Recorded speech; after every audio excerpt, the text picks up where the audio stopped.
Hello and welcome to another LEGO Train MOC Showcase video. This is the LNWR Precedent class.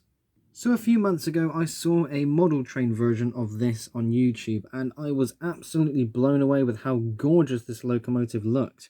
It was a long while before I started making this as I wasn't too sure how well this would go. There were some elements and some areas of this locomotive that seemed a bit tricky. It was only recently where I started to give it a go and there was a painful back and forth area when it came to the cab details. Eventually I got it sorted and here the model is today in its final form and I am so pleased I went ahead with it. Before we carry on, I just want to take an opportunity to showcase some of the detail of the lining in particular because this is what the model looks like before it had lining. It is such a night and day difference and I would genuinely say that this is my best model when it comes to using lining. It's so drastically different. I'm so happy with how this turned out. And again, I'm so happy I didn't scrap this either. So this locomotive was built to be 8 studs wide, and that was mainly due to having the drive rods tucked into the chassis. Now this is a very odd design because the drive rods kind of stick upwards a little bit into where the splashed would be. So after going back and forth, I finally settled on using a simple tile piece as the actual drive rod. And the design works where I'm using some bracket pieces to create these splasher details to actually let the drive rod tuck in. This does technically take it out to almost 10 studs wide, but that's okay because again, that's what this design kind of warrants, and at the same time, if it achieves this look, I will go ahead and do it. There was also another issue I encountered when it came to the drive wheels, so I'm using Big Ben Bricks medium drive wheels and also 2XL drive wheels for the details here. And using a tile for the drive rods was causing a bit of a problem. All of the Big Ben Bricks wheels have this sort of lip around the rim of the wheels, and I had to file them down in order for this to run smoothly.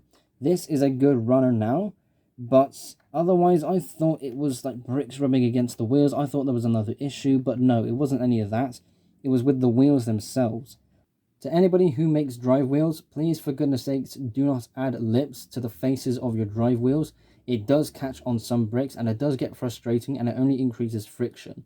And should I need to buy more wheels in the future, hopefully I can buy some that are perfectly flat and don't have such a flaw. I love building massive tenders, but I also love building tiny tenders. So once again, this is 8 studs wide and the body itself is 6 studs wide. This uses medium-sized drive wheels for the wheels themselves. And it is such a gorgeous and simple design. Again, this is something that is really small, but it has a lot going on for it. The lining along the side of the tender's body is so intricate. It didn't take too long to do, but I knew that if I was going to get this end result, I did have to take my time and kind of resort to using some of the thinner pieces of tape on these rolls.